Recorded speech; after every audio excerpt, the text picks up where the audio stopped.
Selanjutnya kita ke cascade refrigeration cycle. Cascade itu maksudnya apa? Cascade itu seandainya kita mendinginkan si pendingin. Jadi kita menggunakan dua pendingin di sini atau refrigeran. Misalnya saat pendinginan pertama kalian tuh, screen right. Nah, kalian mau dinginin pertama itu pendinginnya propan. Pendingin kedua itu si etan. Propan dengan etan.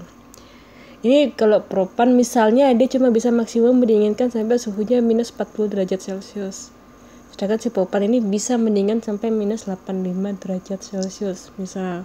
Dan kalian butuh sistem yang udah bener dingin gitu sampai minus 85. Nah berarti mau gak mau kalian pakai si etan. Nggak bisa pakai si propan karena propan kapasitas pendinginannya hanya sampai misalnya di sini cuma sampai minus 40. Si etan ini dia bisa sampai minus 85. Makanya di sini ada namanya cascade refrigeration. Si etan akan mendinginkan si sistem, si propan akan mendinginkan si etan.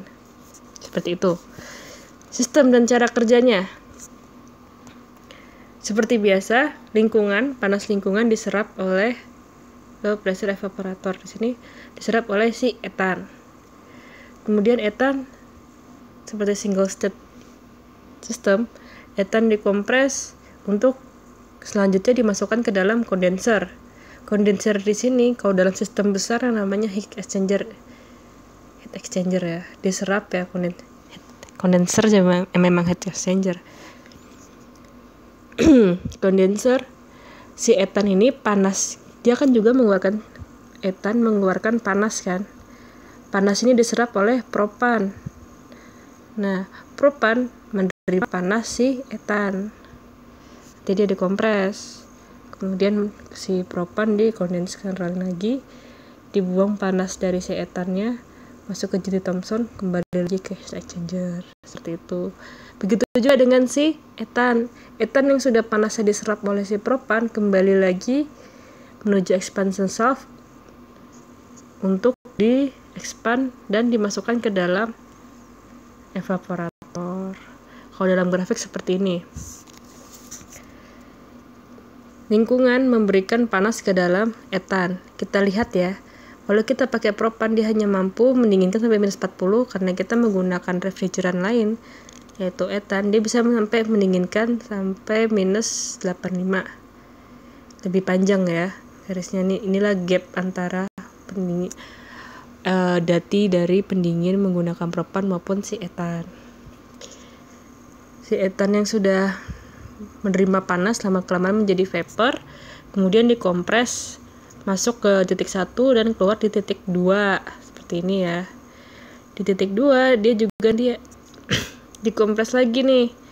Dia turun dulu tekanannya karena di sini ada mixing ya biasanya. Kemudian kalau di titik 5 ini adalah titiknya si udah fase lainnya si propan.